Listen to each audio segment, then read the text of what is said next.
हाँ भाई, आज खुश तो बहुत हो गए तुम।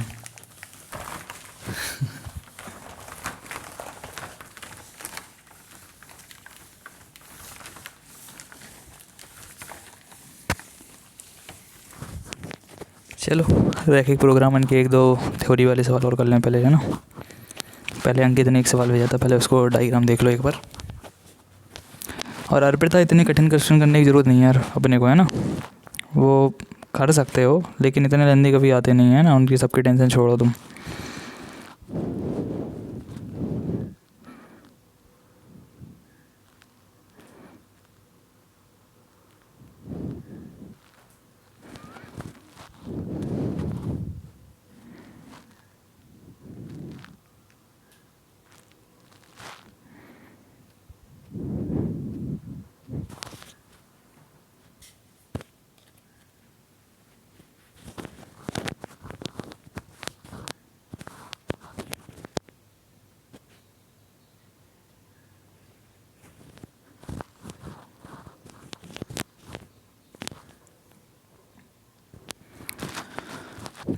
चलो देखते हैं प्रजापति का सवाल कहाँ गया।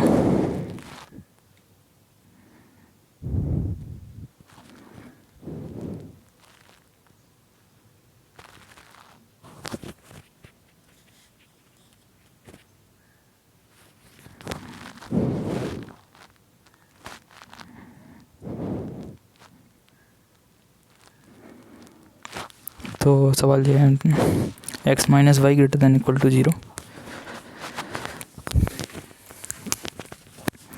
x minus Y greater than equal to 0, फिर x minus 2y,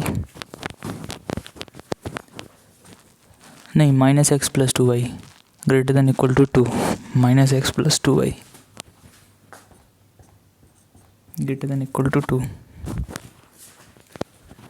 minus x plus 2y greater than equal to 2, और x greater than equal to 3, x greater than equal to 3, और y क्या है, y less than equal to 4।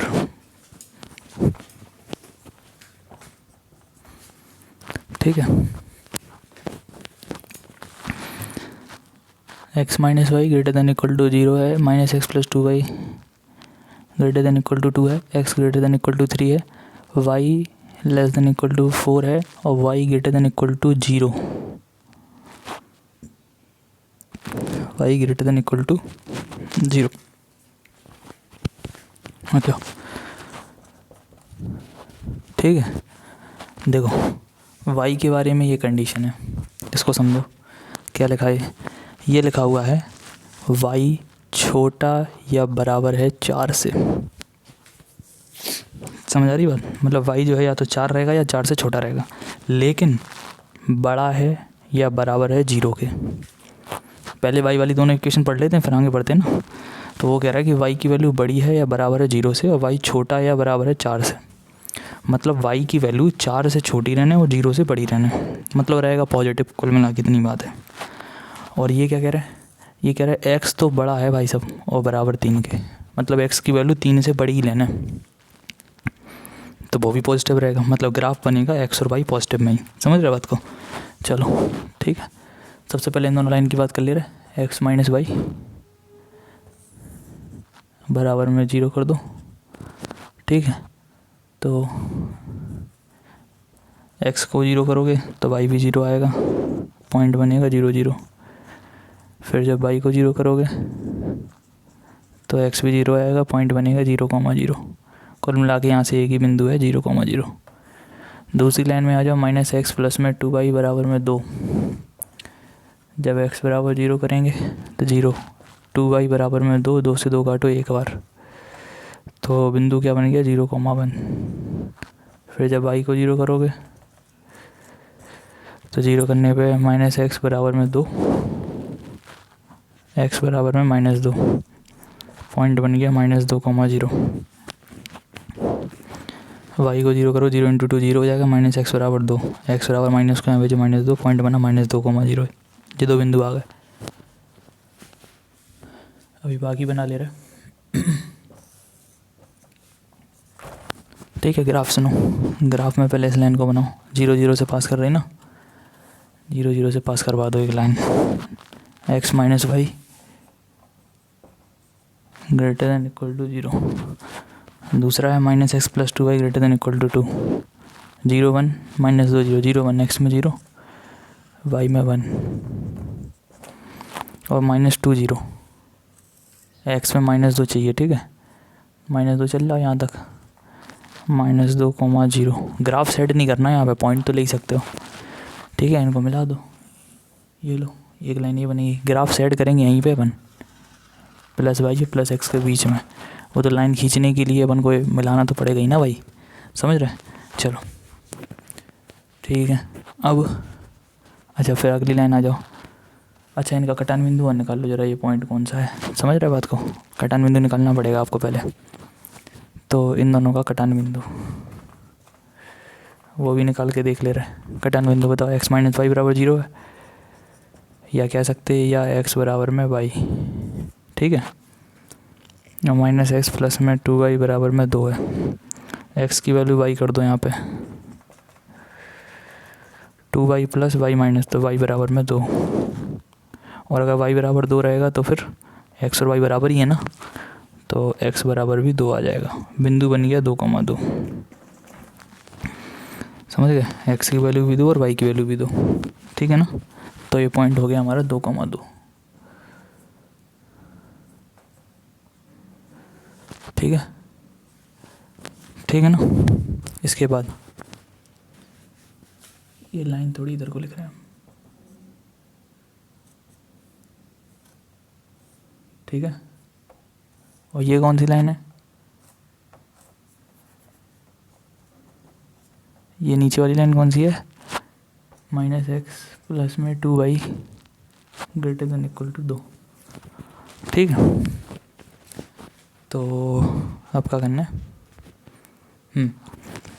इन दोनों के तो diagram बन ही गए, कटान बिंदु निकल गया। इधर देखो, x बड़ा या बराबर है 3 से। पहले x की वैल्यू 3 लो तुम, ठीक है। 3 कहाँ मिलेगी? इधर तो 0 होता, 3 कहाँ मिलेगा? इधर पता कितना है x का मान?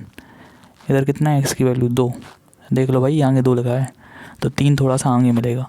इधर जाके एक लाइन खींचो सीधी, ये पॉइंट है अपना x बराबर 3 वाला। समझ रहे? ठीक है, और y less than equal to 4, ये दिख रहा है ना ऊपर।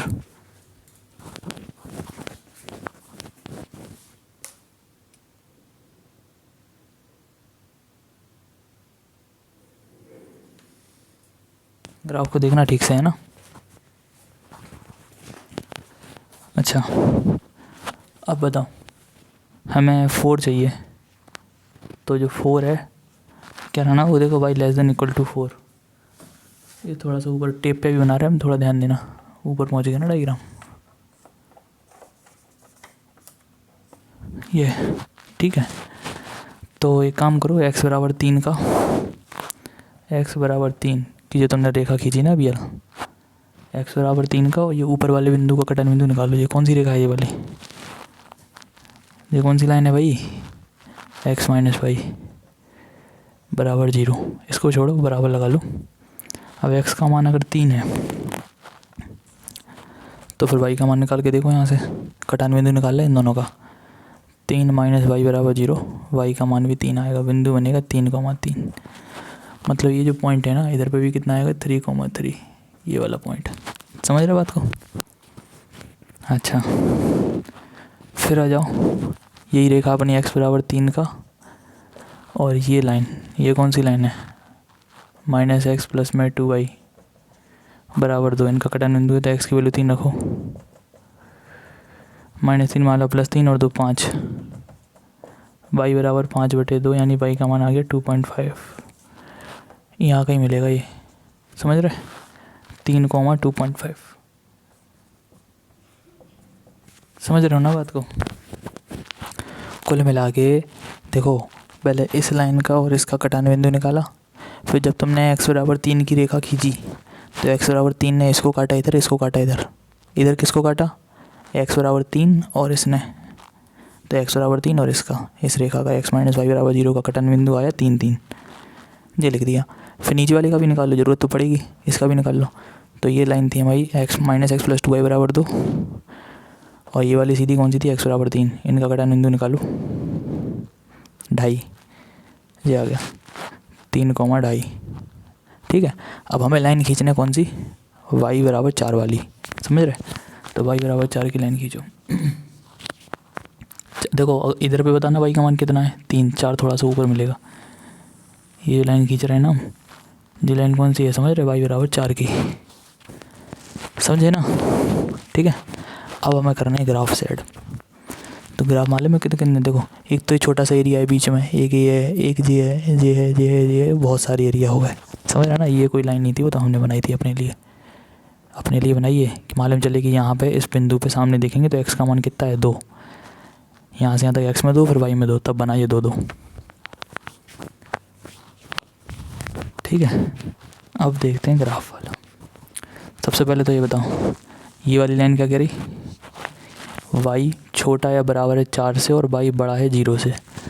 y 0 यहीं पे होता ना x अक्ष पे, तो y की वैल्यू 0 से बड़ी यानी ऊपर, समझ रहे, 0 से बड़ी, और 4 से चाहिए छोटी, समझ रहे। तो ग्राफ इनके और इनके बीच ही में बनने, समझ रहे ना बात को। ये ऊपर की लाइन जब आएगी तो सारे कवर कर देगी ना, समझ रहे बात को। अच्छा, x बड़ा या बराबर है 3 से, x की वैल्यू बड़ी या बराबर है 3 से। अच्छा, x की वैल्यू 3 से बड़ी लेना है, तो भाई सुनो, ये लाइन थी x बराबर 3 की, समझ रहे। 3 से बड़ी तो भाई इस तरफ मिलेगी अपन को, समझ रहे ना, मतलब इस तरफ का ग्राफ तो फिर बेकार हो जाएगा, क्योंकि अगर इधर पे तुमने कोई ग्राफ सेट करा तो वहाँ पे 3 से छोटे हो जाएंगे। हमें x की वैल्यू बड़ी चाहिए 3 से, x की वैल्यू 3 से बड़ी चाहिए। 3 से बड़ी होने का क्या मतलब है कि ग्राफ इधर ही कहीं आएगा, इस तरफ, मतलब इस लाइन के इस तरफ, क्योंकि जब इधर जाओगे तभी x की वैल्यू बढ़ेगी ना। चलो अभी आगे देखते हैं। ठीक है, तो इतना मालूम चल गया हमें, 4 के नीचे, 0 के ऊपर और 3 के इस तरफ, 1 2 3, ये 3 लोगों में से कोई एक साइड होगा। ठीक है, आगे देखते हैं। फिर इन दोनों रेखाओं में 0,0 रखवा जरा।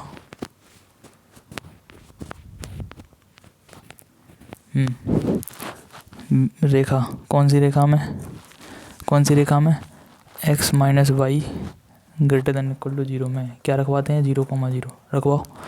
तो 0 ग्रेटर दैन इक्वल टू 0। देखो ये तो कोई निष्कर्ष दे नहीं रहा, जब कोई निष्कर्ष नहीं दे रहा तो हमने कहा था एक काम करो, x को यहीं रखो, बराबर करो, y को यहाँ ले आओ। क्या कह रहा है जी कह रहा है x की वैल्यू बड़ी है बराबर है y से, मतलब x की वैल्यू बड़ी करना है हमें। x की वैल्यू बड़ी कब होगी, जब ये वाली रेखा यही है ना पहली, x minus Y greater than equal to 0, ये लाइन इधर को जाएगी या नीचे जाएगी, इधर ही को जाएगी।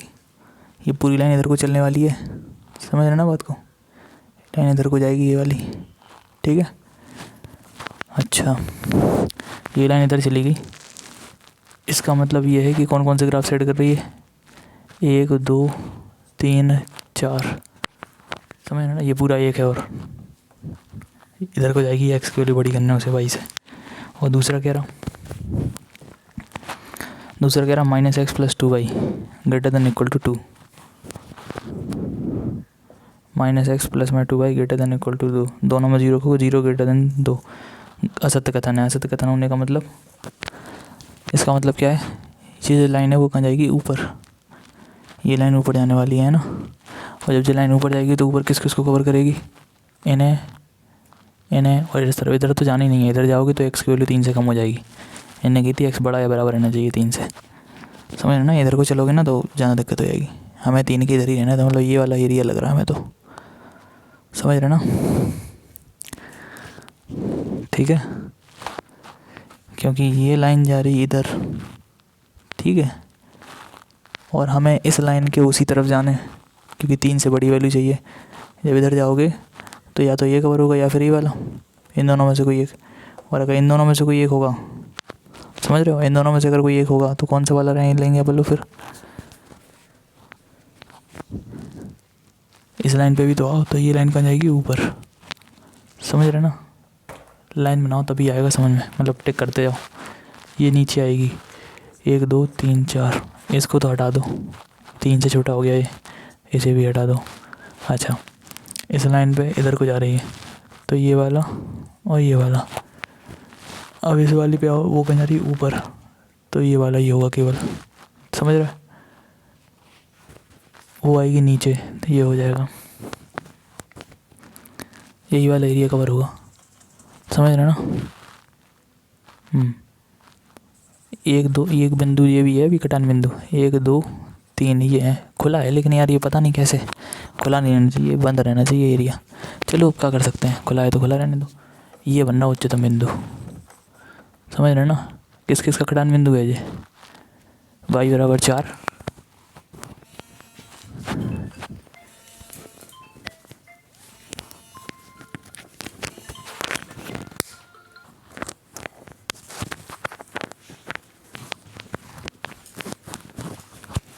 ठीक है। तो ये पॉइंट निकालो कटान बिंदु, किस किस का है ये? y बराबर 4 का और इस वाली रेखा का, समझ रहे ना? तो भाई ये वाली लाइन तो वही है, वो तुम्हारी x माइनस वाई बराबर 0 वाली, दोनों बराबर ही आएंगे, y भी 4 आएगा, x भी 4 आएगा, इसी पे निकाल देना महत्तम मान यानी न्यूनतम मान जो भी होगा, ये वाला एरिया सेट होगा, ये एरिया सेट होगा, समझ रहे ना बात को? वैसे इतने चक्कर में मत पड़ो, इतने कठिन सवाल नहीं आएंगे 100%, समझे? इतने ज़्यादा टेंशन नहीं लेना अपन को, ऐसे ही उनका था अदिति का भी, अर्पिता का भी, ठीक है? तो ज़्यादा टेंशन नहीं लेनी है, ठीक है? सो स्क्रीनशॉट ले लो, मतलब फ़ोटो खींच लो जल्दी से।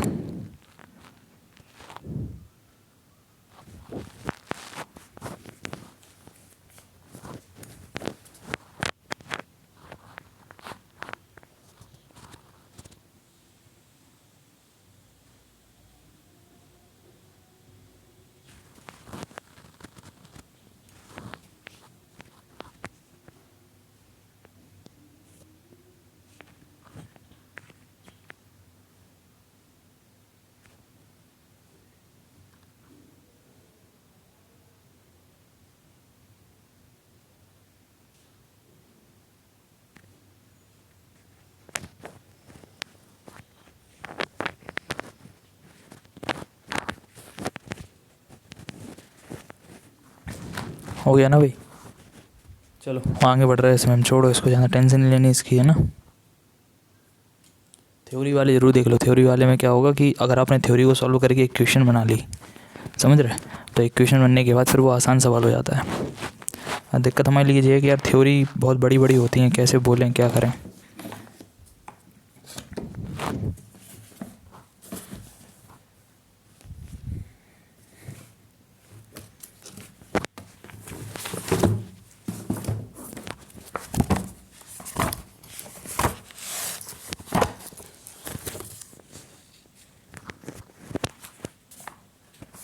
चलो एक काम करते हैं, बता दे रहे आपको कौन सा नंबर है, ठीक है? उसमें आप अपनी थ्योरी वो देख लेना, हम यहाँ पे इन्फॉर्मेशन लिखते जा रहे जो भी है, समझ रहे बात को?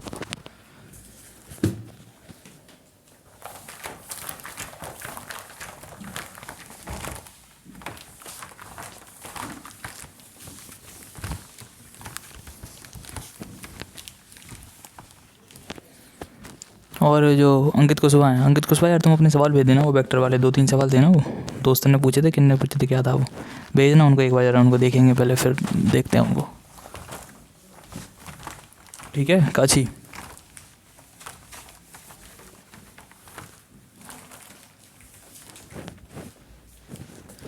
देखो क्वेश्चन क्या है, उदाहरण नंबर 1 है ये, ठीक है? बुक में देख लेना, आराम से मिल जाएगा। उदाहरण नंबर 1 नट वाला सवाल है ये, ठीक है?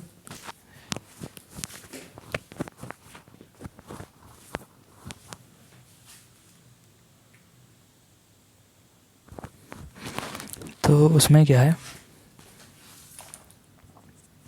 सवाल पढ़ते हैं। एक निर्माणकर्ता, मतलब कोई मैन्युफैक्चरर है जो नट बनाता है, नट बोल्ट होते हैं वही, नट बोल्ट का निर्माण करता है, ठीक है? एक पैकेट नटों के निर्माण में मशीन ए पर 1 घंटा और मशीन बी पर 3 घंटा काम करना पड़ता है, समझ रहे? मशीन ए पर और मशीन बी पर 1 घंटा और 3 घंटा कार्य करना पड़ता है। समझ रहे? जबकि एक पैकेट, अच्छा ये नट का हिसाब किताब है। नटों को बनाने में मशीन ए पे 1 घंटा काम करोगे, मशीन बी पे 3 घंटा काम करोगे, तब जाके वो नट तैयार होगा, एक पैकेट। ठीक है। और जो बोल्ट बनाने में 3 घंटे मशीन ए पर, 3 घंटा मशीन ए पर और 1 घंटा मशीन बी पर, और 1 घंटा मशीन बी पर काम करना पड़ता है। ठीक है। वह नटों से 17.5 रुपये प्रति पैकेट, ठीक है, नटों से कमा रहा 17.50 रुपीज़ पर पैकेट। एक एक पैकेट का हिसाब कितना चल रहा हो, है ना। ये लाभ कमाता है, प्रॉफिट है उसका। और बोल्टों पर 7 रुपये प्रति पैकेट। ये बोल्ट हैं। अरे यार क्या लिख रहा है ये,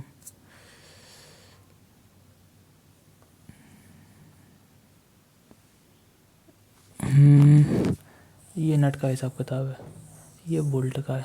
इधर लिखो ना यार फिर नट में। एक और फिर सुन लो, लैंग्वेज बड़ी सी लिखी रहती है, इनको समझ डरना नहीं है लैंग्वेज से। एक बार अगर लैंग्वेज समझ गए तो बनाना आसान है, लेकिन थोड़ा सा कोऑर्डिनेट करना पड़ता है चीज़ें। नट बोल्ट का निर्माण करता है पैकेट। नटों के निर्माण में मशीन ए पर, नटों के निर्माण में, ये नट हैं, उनके निर्माण में 1 घंटा इधर करना है, 3 घंटा इधर करना है।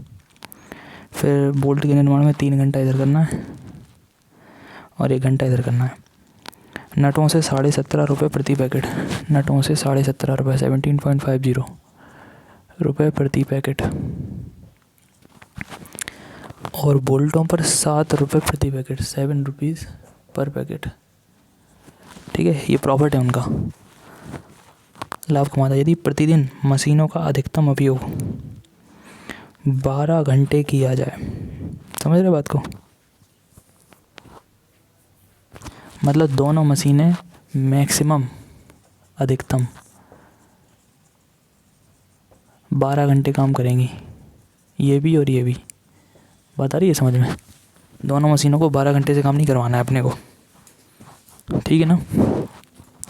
12 घंटे काम करें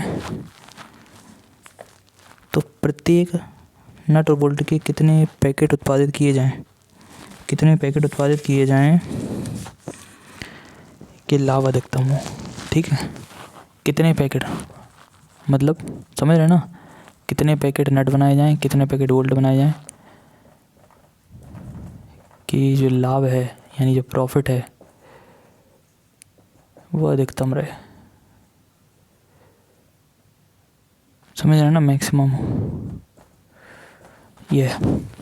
ठीक है, तो सॉल्यूशन में अपन क्या करेंगे, माना कि X पैकेट नट और Y पैकेट बोल्ट बनाए जाएं। ठीक है, X पैकेट नट बना ले रहे, Y पैकेट बोल्ट बना ले रहा है। अच्छा, अधिकतम क्या करना है, किसको करना है, लाभ को, प्रॉफिट को। बेटा एक पैकेट पर 17.5 रुपये लाभ कमाते हो, है ना, यहीं से तोड़ना है चीज़ों को। एक पैकेट पर 17.5 रुपये कमाते हो, तो X पैकेट पे कितने हो गए, 17.5X, ठीक है, प्लस एक पैकेट पे 7 रुपये, तो Y पैकेट पे 7Y। ठीक है, ये दोनों प्रॉफिट जो है इन्हीं को हमें मैक्सिमम करना है। उसको मान लो Z, समझ रहे ना, यही Z को हमें मैक्सिमम करना है, समझे। 17.5, एक पैकेट पे 17.5 नेट पे लाभ मिलता है। X पैकेट बना लिए मान लो कि हमने, समझे, उन्हीं 12 घंटों में। तो अगर X पैकेट बनाओगे, एक पैकेट 17.5, तो X पे हो गए 17.5X, एक पैकेट पे 7 हो गए, तो Y पैकेट पे कितने हो गए, 7Y। चलो ठीक है, इतना हो गया अपना, यही Z है अपना। अच्छा, अब आते हैं घंटों पे।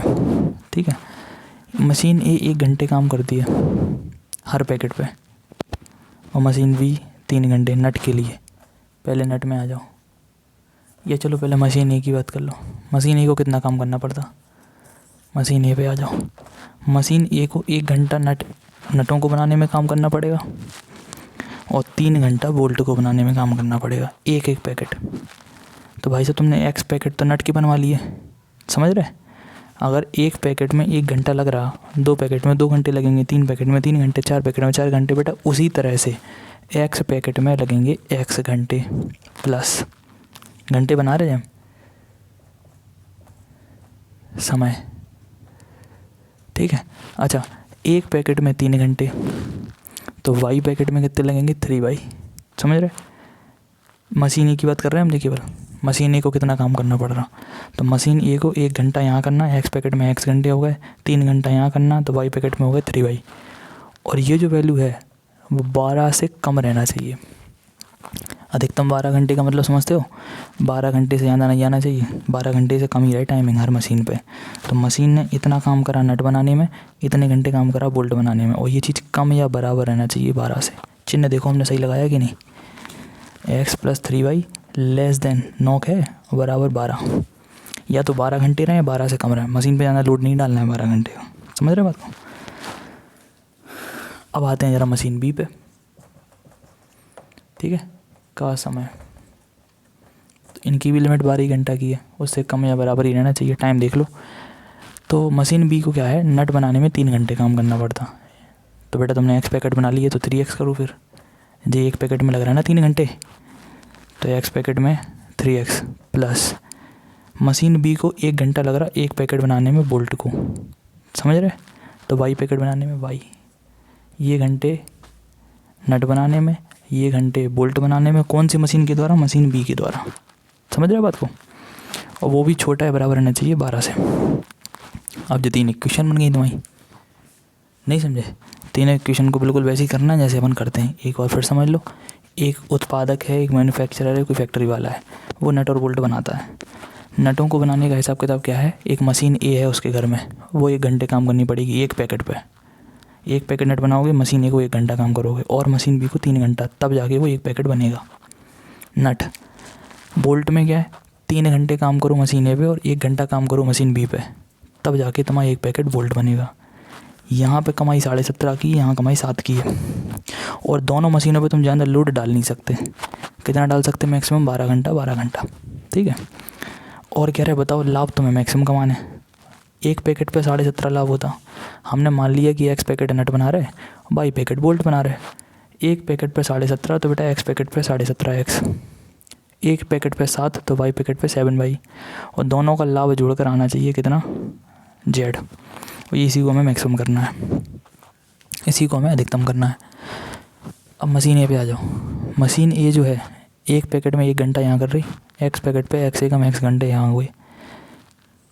उसी एक पैकेट पे बोल्ट बनाने में, समझ रहे, बोल्ट बनाने में कितने घंटा, 3 घंटा, तो y पैकेट में 3y। जो मशीन ए का काम हो गया पूरा, देखो ना मशीन ए को 1 घंटा 3 घंटा, इधर नट बनाने में x, तो एक x, 3 घंटा बोल्ट में, तो 3y less than equal to 12, 12 घंटे से कम ही रहे। यहाँ पे 3x और y less than equal to 12, ये बनेगी इक्वेशन। नोट करो इन्हें, अब इनका डायग्राम बना लेना। आप सवाल आसान है बिल्कुल।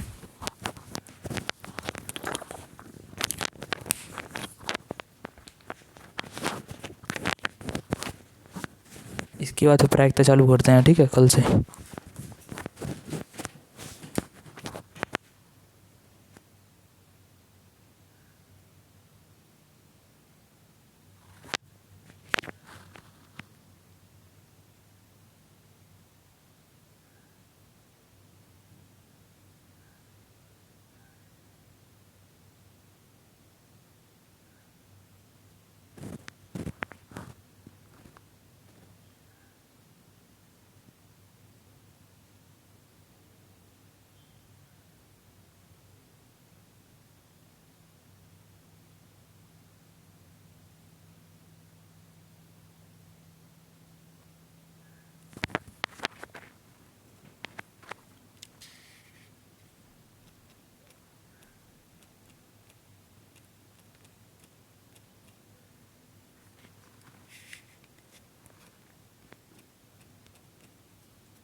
हाँ भाई, नोट कर लिया।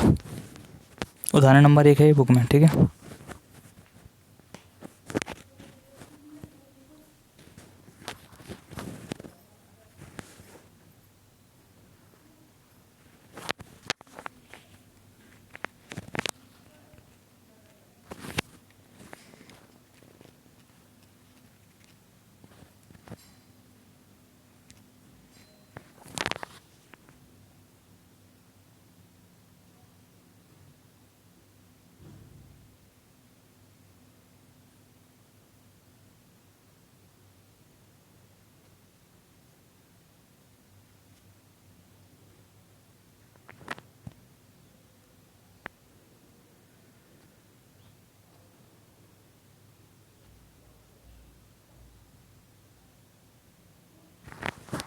नेक्स्ट,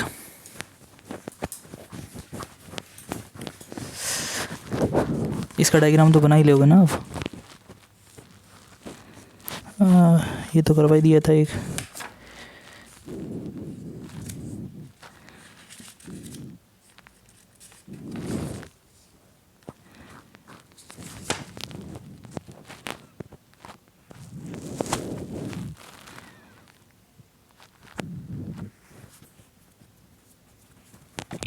लिखो जरा। एक फल उत्पादक, उदाहरण नंबर 4 है यार, बोल नहीं रहा ऐसे, यहाँ पर इन्फॉर्मेशन लिखते जाएंगे। उदाहरण नंबर 4 है ये वाला, ठीक है, एनसीईआरटी में आया हुआ है। वैसे ये क्वेश्चन थ्योरी वाले ज़्यादा नहीं आते, लेकिन अगर आए तो केवल उस थ्योरी को डिकोड करके जो इक्वेशन बना लेना अपन को, जेड की पहली वाली, दूसरी वाली, या हो सकता तीसरी वाली, वो कम चांस हैं उसके, समझ रहे बात। और फिर उसके बाद सवाल पूरा वही है जैसा आप करते हो, ठीक है कि नहीं। एक और देख ले रहा है।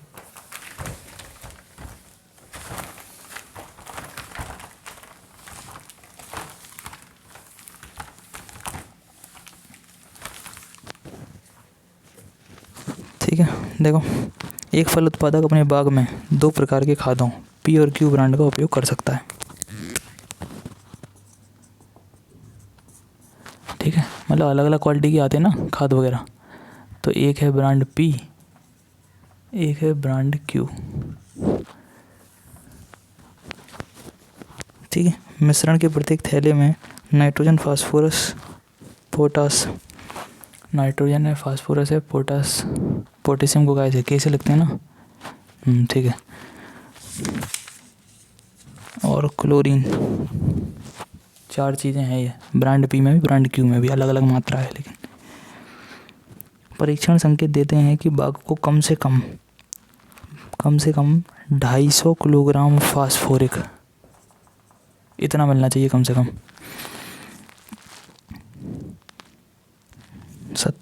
270 किलोग्राम पोटास,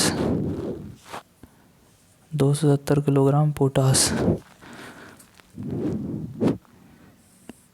और क्लोरीन की ये कम से कम है, इतने तो मिलने चाहिए,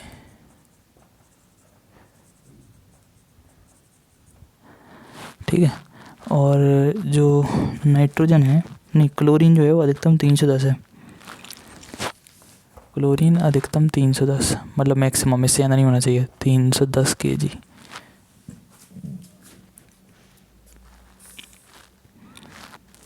यदि नाइट्रोजन की मात्रा का न्यूनतमकरण करना चाहता है, ये उसको कम से कम करना है,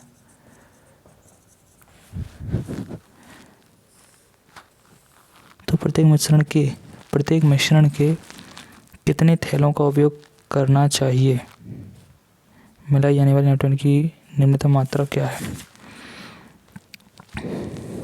ठीक है।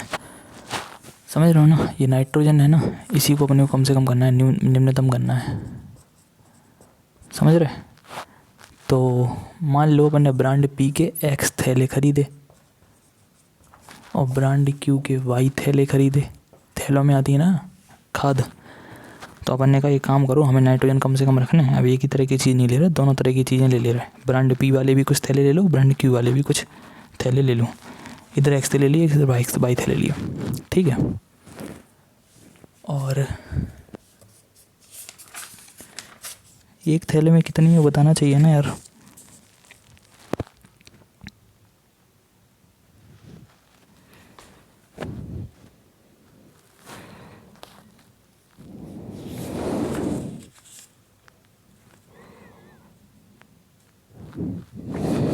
इन्हें थ्योरी में नहीं बोला लेकिन वहाँ सवाल में यूज़ किया है।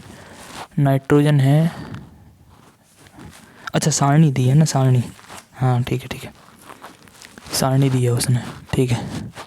तो सारणी में क्या है, नाइट्रोजन है अपना 3, एक थैले की बात करेगा वो, और इधर है 3.5,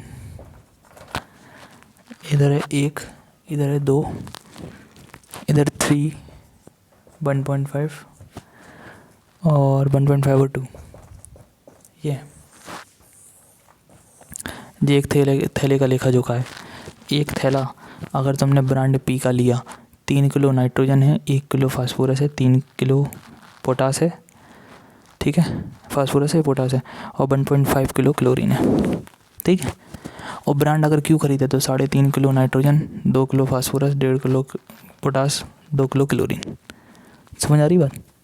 और तुम ब्रांड पी के कितने थैले खरीद ले आए, एक्स थैले, काहे कि तुम्हें कम से कम फास्फोरस चाहिए 250 किलो, अभी एक पैकेट में तो 1 ही किलो है, तुम्हें 250 किलो चाहिए, और पोटास कितना चाहिए 270 किलो, क्लोरीन कितना चाहिए 310 किलो मैक्सिमम, समझ ना बात को। इसलिए अपन कई सारे थैले लेके आए। जे हिसाब किताब कितने थैले का है, मात्र 1 थैले का। सबसे पहले अपन जेड बनाओ, किसको कम से कम करना है, नाइट्रोजन को, समझ रहे ना, जिसको कम से कम या ज़्यादा से ज़्यादा करना होता है हमें समझ रहे, तो उससे अपन जेड लेते हैं। एक थैले में 3 किलो, एक्स थैले में 3x, एक थैले में 3.5 किलो, वाई थैले में 3.5 वाई, ये हो गया जेड, समझ आ रही बात। एक थैले में 3 किलो था ना, तो तुमने एक्स थैले लिए ब्रांड पी के, तो 3x हो जाएगा। एक थैले में 3.5, वाई थैले में 3.5 वाई, ये जेड आ गया, ठीक है। अब चलते हैं इक्वेशन पे, ठीक है। तो फास्फोरस पे आओ, एक थैले में 1 किलो, एक्स थैले में 1x, फास्फोरस की बात चल रही है। और ब्रांड क्यू के भी लिए तुमने कुछ, तो उसमें बताओ एक थैले में 2 था, 2 वाई, नहीं समझे, पूरा फास्फोरस देख रहे हैं हम, इनका और इनका मिला के, तो 1 और 2, बस ये एक पैकेट में 1 था तो एक्स थैले में x हो गया, एक थैले में 2 था तो वाई थैले में 2 वाई हो गया। और दोनों को जोड़कर कितना आना चाहिए फास्फोरस, कम से कम 250 तो आना ही है, इससे ज़्यादा हो जाए बहुत बढ़िया है। तो इन दोनों को जोड़कर जो तुम खरीद के ले आया, तो बड़ा रहना चाहिए, बराबर रहना चाहिए, 250 हो गया। ये बड़े छोटे का चिन्ह लगाना इंपॉर्टेंट है। ये चीज़ जो तुम बाज़ार से खरीद के लाए ना, इतने किलो फास्फोरस यहाँ से, इतने किलो फास्फोरस यहाँ से, वो दोनों जोड़कर या तो ज़्यादा रहे या कम रहे, मतलब बराबर रहे, 250 के कम नहीं होना चाहिए, कह रहा ना यहाँ पे वो, कम से कम 250, इतना तो होना ही है भाई, इससे ज़्यादा रहे, इससे कम ना रहे, ठीक। आगे आ जाओ, फिर आ जाओ के पे, कम से कम 270 से इधर की चीज़ या तो बढ़िया बराबर ही रहे, 270 कम नहीं होना चाहिए, ठीक है। तो बताओ के के बारे में, एक थैले में 3 किलो, एक्स थैले में 3x, समझ रहे, एक थैले में 1.5 किलो, वाई थैले में 1.5 वाई, समझ आ रही बात। और ये दोनों मिलाकर या तो बढ़िया या बराबर है 270 से, क्योंकि 270 तो मिनिमम हमें चाहिए ही है। अच्छा, अब आते हैं क्लोरीन पे, 1.5 है ना, 1.5, एक्स थैले की होगी 1.5x, और इधर 2 थैले हैं तो कितनी हो जाएगी 2y। अच्छा इधर देखो क्या लिखा हो, अधिकतम, ये और ये जोड़कर ज़्यादा से ज़्यादा अधिकतम कितने रहे, 310 kg, 310 से ज़्यादा नहीं रहना चाहिए। अब की बार 310 से कम ही रहे, हर चीज़ ज़्यादा मात्रा में डाल दोगे पेड़ पौधे जल जाएंगे, नहीं समझे, ज़रूरत से ज़्यादा खाद्य पदार्थ भी ख़राब होते हैं, समझ रहे, मिट्टी बंजर हो जाती फिर। तो इन दोनों को जोड़कर या तो कम रहे या बराबर रहे, ये देखो नोक है ना इसकी तरफ, तो ये दोनों मैक्सिमम है 310 से या तो बराबर रहें या वहाँ से छोटे रहें। ये लो 3 इक्वेशन तैयार हो गई, ये बन गया जेड अपना, सॉल्व करना फिर, बात समझ आई। इबारत लंबी चौड़ी लिखी रहेगी, जिनकी प्रैक्टिस होगी वो मेन चीज़ें देख के तुरंत बना लेगा कि इतने थैले एक्स ले लो, इतने वाई ले लो, दोनों थैलों का जोड़ता जाओ, टोटल पी, टोटल के, टोटल CL, पहले थैले का दूसरे का, पहले थैले का दूसरे का, पहले थैले का दूसरे का, दोनों मिला के कम से कम 250 का मतलब बड़ा या बराबर 250 से, इन दोनों का मतलब कम से कम 270 का मतलब बड़ा या बराबर 270 के, इन दोनों का मतलब छोटे या बराबर है 310 के, इस हिसाब से करो, नोट करो।